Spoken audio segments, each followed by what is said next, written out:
Good evening. Thanks, Sean. It's great to be here tonight.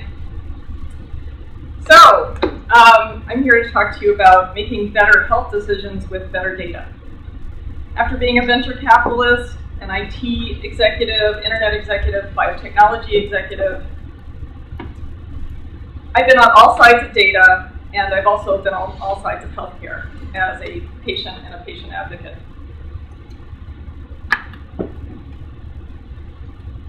So I think that the best way for me to make all the points I can make is to sing you a song.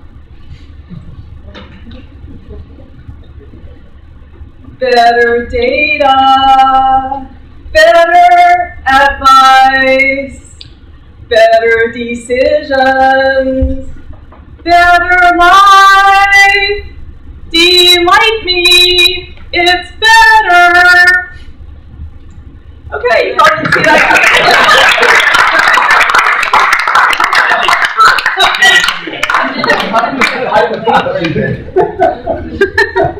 Okay, so what we just did was an experiment. We just did a science experiment. And now I'm going to poll the audience. I'm going to ask you guys 4 questions. Did you like the song? You didn't like the song? You are in shock and you don't know what to think? Or you thought it was funny? Okay, so show of hands. Number 1, you liked the song. Number 2, didn't like the song. Number 3, you're in shock and don't know what to think. Number 4, thought it was funny. Excellent, excellent, mission accomplished. Okay, so I asked you 4 questions, but I could have asked you any questions, and were those good questions to ask you? Would it have made more sense for me to say, did I sing well compared to somebody else? Or compared to what? Compared to Aretha Franklin? Compared to Dick Cheney? No offense to Dick Cheney, but I'm probably funnier. So, and there's also a scenario in which, compared to, maybe the smart thing would have been to say, compared to, how did I sing compared to last week? Or compared to how I sang in high school when I was traumatized by my glee club director. I could have asked you anything. And if I'd been hooked up to 50 laboratory sensors, we could have measured my brain waves, my the vibration of my vocal cords, my lung capacity, how nervous I am. Like, gee, she's really nervous. Well, considering this is the first time I'm singing in public, I'm actually doing pretty well. Or maybe I'm just nervous because I'm not sure about where I parked my car and if the Whole Foods will validate it later. So, collecting data is one thing. Analyzing and interpreting the data is something completely different. The takeaway from our little science experiment might be, gee, Marie-Louise, you should keep your day job.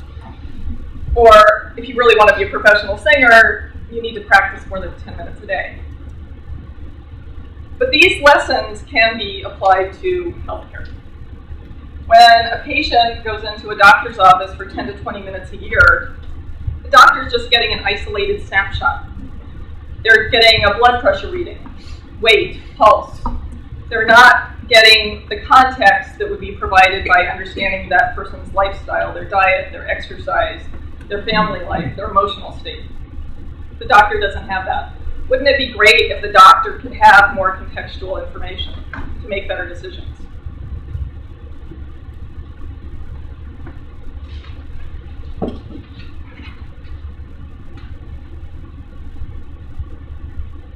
And a lot of times doctors don't even ask. So we're trying to put together at Delight Me tools to make it easy for patients and doctors to make better decisions with better data. I'm lucky enough to have access to the best medical care in the world. And I'm continually amazed that if I ask 10 different specialists the same question, I can get 10 different answers.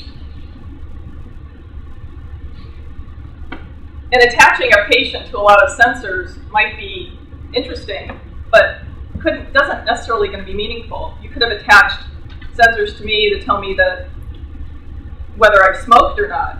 But I don't need that kind of information because I already know that I'm not a smoker. And if I want to sing better, what I need to do is practice more. And the reason that I sing as well as I do right now, whatever that happens to be, is because I have wonderful teachers, music teachers, who inspire me and motivate me and encourage me to make mistakes, even singing to you guys in public. So, similarly, a patient that has encouragement to develop better habits and make healthier choices is going to live healthier and longer. And it's important to be able to provide that encouragement to sustain good habits. So all these issues are so important to me that I created Delight Me, which is a goal management platform that makes it easy for individuals and businesses to set and achieve goals with the support of multiple people from multiple perspectives. Basically, Delight Me is about making better decisions with better data. Thank you. If you have any questions, I'd be happy to answer. I'll go first because I know it's the hardest question. And I'm an advocate and a patient too. What evidence, if you have it, exists to demonstrate knowing any piece of information about an individual beyond clinical presentation is worth the imposition on privacy and the risk of misinformation, let alone misinterpretation by physicians and others who do not know how to use that information? Why do you believe, what evidence you have, that it actually makes better outcomes? Can you give me an example of what you're talking about? Right, for example, they can test whether you're a smoker. They'll ask you a question, that's one piece of it. They can give you another test that says what you've been smoking in the last 48, 72 hours. They can find another test that will tell you whether you've ever been a smoker. However, if you're showing up with a broken arm, it's not very useful.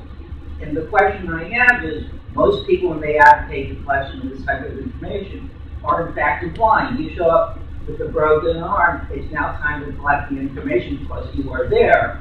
And then they load up all these extra pieces of information, which is not clinically relevant to the presentation. For every complex problem, there is a simple solution that is wrong. Delight Me is a platform which enables people to set goals with people they trust. I could set a goal with Sean that I need to really work on my speaking skills. So we're going to do, next time we have a meetup, we're going to practice. And my friend over here, Tom, is going to videotape the event. And then I will have milestones towards getting better at speaking. I can have milestones at getting better at music. So the point of Delight Me is to set goals with people you trust and then track progress with data, like you enter the data on your smartphone, the data is shared with your community of people that you trust. You can graph the data. And those people you trust are advisors or friends or family. So the point is to get into the habit of developing more self-awareness and asking yourself questions and being able to know more about your own mental and physical health, get advice on an ongoing basis, not just once a year, because once a year is just not enough. Would you say that you're focusing more? That's the question. How do you know that? How do I know that once a year is not enough? Absolutely. How much time do we have? So you don't have the data that says once a year is not enough. Don't get me started, or if it's too late now, you've got me started. My mother, she's 90 years old, they measure her blood pressure once a month. Did you know that if they measure it with a manual cuff versus an automatic cuff, it's completely different?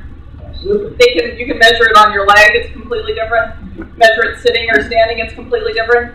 The readings are so different with just the instrument. And this is all at Kaiser, all the same patient.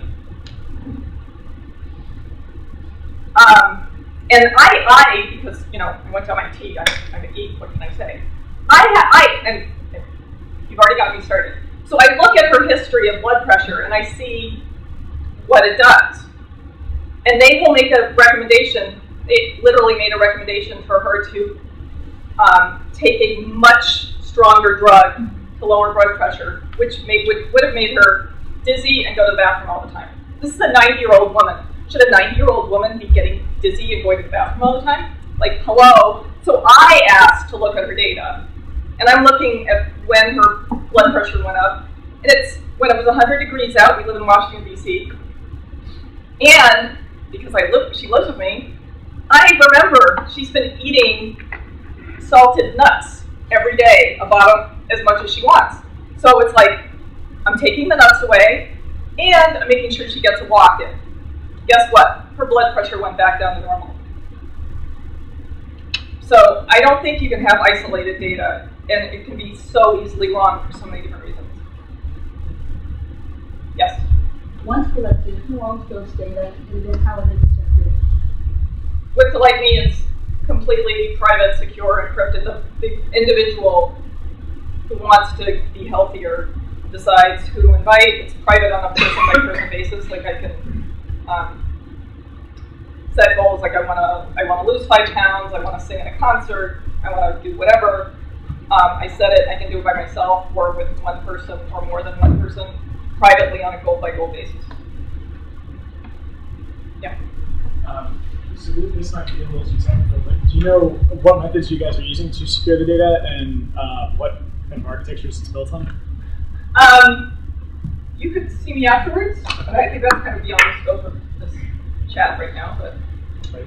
thanks.